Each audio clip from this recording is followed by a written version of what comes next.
Hey there, podcast listeners. Thank you so much for tuning in another episode of What's Your Brand Story. I'm your host, Dils Victoria.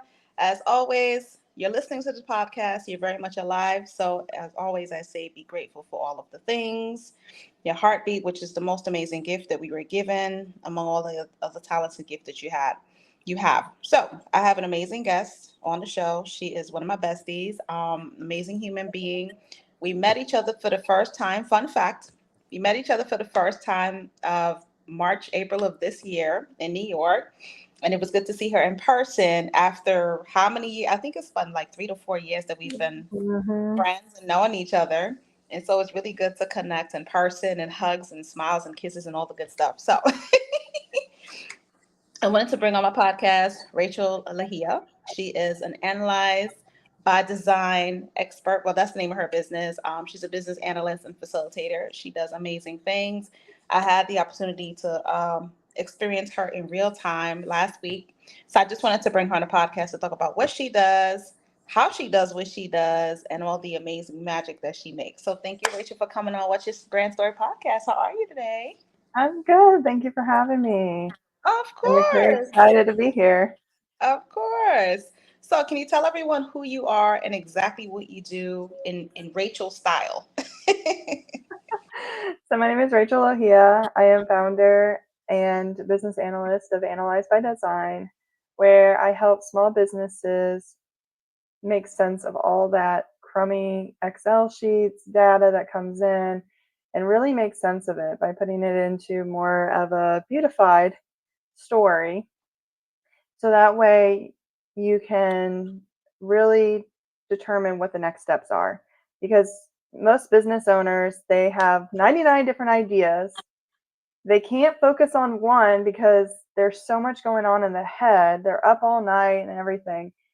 Let's quiet it down and let's just focus on the top five or top three, depending on what's most important, and really strategize what to do next. Because when we have so much going on, it's really hard to determine which way to go.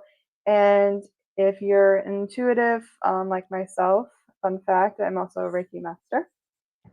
And so I get it. Energies are cray cray. But if we can just quiet the noise, really focus and really listen to what is actually really needed, when we focus on that, we can go hard on those specific areas so we can then eventually make more money, because that's what being in business is all about, right?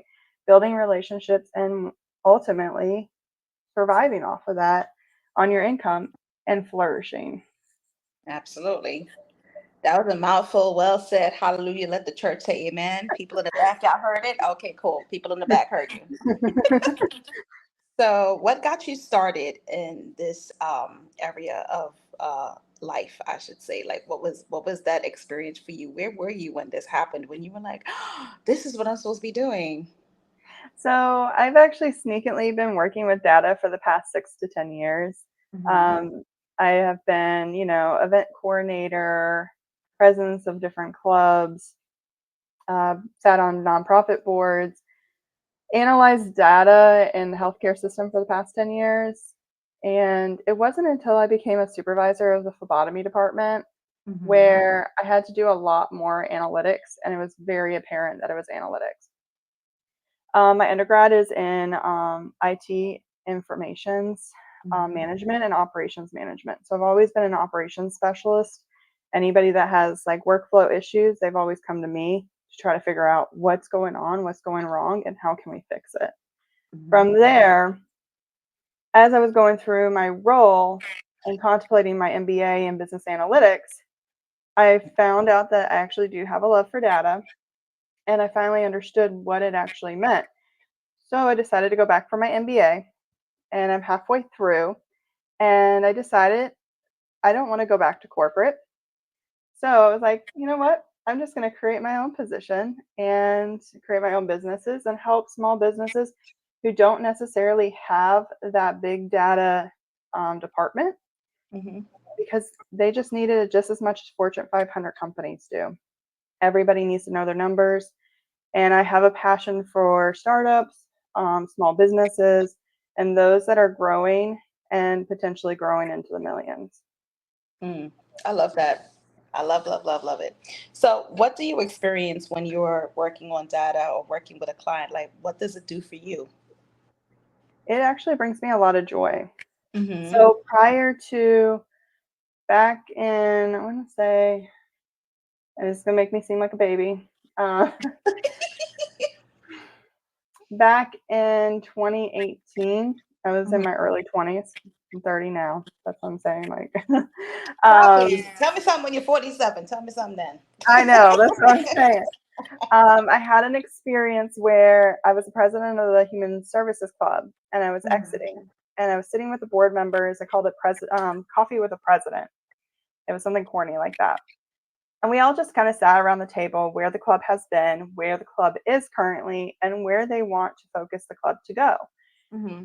And after I left that meeting, strategizing, brainstorming, I left that meeting and I said, if I could do this every single day, Mm-hmm. I could do this for the rest of my life, even past Oh. retirement. And since then, I had been chasing that idea of what does that look like? What is that? And I Mm-hmm. finally found it. So now that I work with clients in this area where we go over what has happened in the past, what's happening right now, and what goals do you want to make moving forward, and Mm-hmm. using simplicity, because simplicity is bliss. Because Agreed. there's when you have simplicity, there's minimal noise and you can actually focus on what you're doing. Mm-hmm. And when working with my clients, I get that exact same feeling Mm-hmm. as to when back then. And I was like, you know what? I could really do this for their probably past retirement. I want to That's what's retire up. eventually. Of course, of course. So, what would you say sets you apart from everyone else that does what you do? I would say what sets me apart is that I actually really care. And when it comes down to it, like I put my all in it, because when I feel like sometimes people say like, "Oh yeah, I really care." And for me, I am very much heart-centered and heart-focused. Mm-hmm. And those are the type of clients that I find to gravitate towards, because not only are you passionate about your business, because I want to see you grow and I want to see you flourish, Mm-hmm. I then become passionate about your business as well, because I want to see it grow and flourish. Because when you grow and flourish, I grow and flourish, and we all grow and flourish, especially with being women business owners. Mm-hmm. Because when we do things together, a lot of crap can happen. Agreed. 100%. So, what would be your definition of a brand story? I think your voice, like, it's a way Mhm. for you to really showcase who you are to those that may not know you off the bat. So, by visiting your website or by going on your social media, or even just how you verbate different things in any marketing newsletter of any kind, it's a first step of getting to know them. It's almost like a first impression. You have Mhm. 30 seconds to impress someone before they invest more time into getting to know you. So if you don't showcase your personality, you don't showcase your heart, your passion, your soul into your brand story, then they're not going to really know who you are, and they're going to go to someone else that they more resonate towards. I love that. So, what's one testimonial or review that you received from a client that left a lasting impression on you? I think it's actually yours when we were doing your strategy session, because Me? you're like, because you're like, I don't know. You tell me what to do. You're the expert. And I was like, that's right. I do know what I'm talking about. Yes, you Because do. I think anybody in business, like, we all have that imposter syndrome, or we have Yeah. that, are we giving enough? Are we doing enough? And that's where I think, those that are heart focused versus not, Hmm. um, it really plays into aspect that we want to give everything to our clients. And Hmm. we actually sometimes have to put boundaries, because if we don't put boundaries, then we end up giving the whole like meat, potatoes, the salad, and the cake Yeah. Yeah. when Appetizers, main course, Mhm. dessert. we have an 8-course meal Yes. versus breaking it down and actually creating those solid boundaries. So that way, because your business is all about gaining more time for you. The majority of Mhm. business owners, they decide not to go to corporate because they want more accountability for their own hours and flexibility. But if we don't have boundaries with our clients, then all those get grayed, and then you end up working more than what you're expected to work. And Mhm. then where's the flexibility with time? Exactly. Agreed 100%. So, how has your business transformed your life personally and professionally? I think for me, it's been just more confidence within myself and my knowledge. Um, I've worked in medical for 10 years. I made the decision to pause that side of my life Mhm. to really focus on my MBA and really advance my skills in business analytics and facilitation and operations specialist. And that was really scary. Mhm. Um, and so by having the business, it really is like I know what I've learned over the years through classes, through school, traditional, non-traditional, in the workplace, and having the capability of saying like, I know something that's worth something, Mhm. and I just truly have a passion to help, and I really just want to help the next person succeed. And that's what really drives me in terms of my business is because when I see my clients grow, that means that I myself am growing because I learn from my clients as well. Makes sense. I love that. So, where do you see yourself in the next 2 years or so? We can't predict the future, but where would you see yourself in the next 2 years? I would see myself um, doing this full time and being able to pretty much pack up and go wherever I want to Yeah. go. Mhm. Um, whether that's spending time with family in India or, starting our own family and being Mhm. able to have the flexibility and the freedom to be like, I can be stay at home, but I can still have something of my own where I'm bringing in my own income Mhm. and hopefully hit my million year. Okay, So cool. I love that. A last question. Where did the name of your business come up? Analyze by Design. Why did you name it Analyze by Design? So that is something that I had been like, it came to me intuitively probably 2 years ago. So I Mhm. had a business prior and I really had a hard time letting that go because it was like Mm. my baby. um, however, spirit, God, whichever you resonate with the most, I really felt like I really had to let that go Mhm. and really just take a new direction. And the way I like to see it is like we analyze the data, Mhm. but we design a plan and we design a beautiful picture together. So I use data visualization tools, which Mhm. means taking all that numbers and columns and all the things you're like, oh my gosh, this is too much for me to process. Mhm. And let's put it all in one place in Mhm.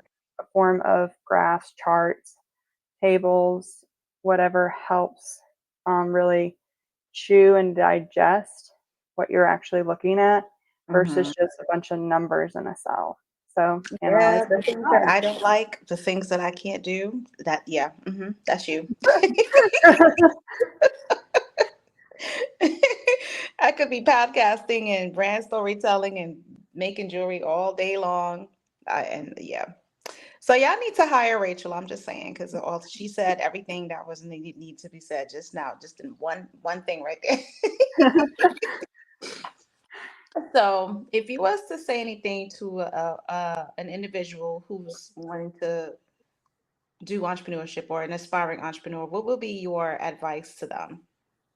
just do it and stop letting perfection and over analysis paralysis happen, and just put yourself out there. It doesn't have to look pretty.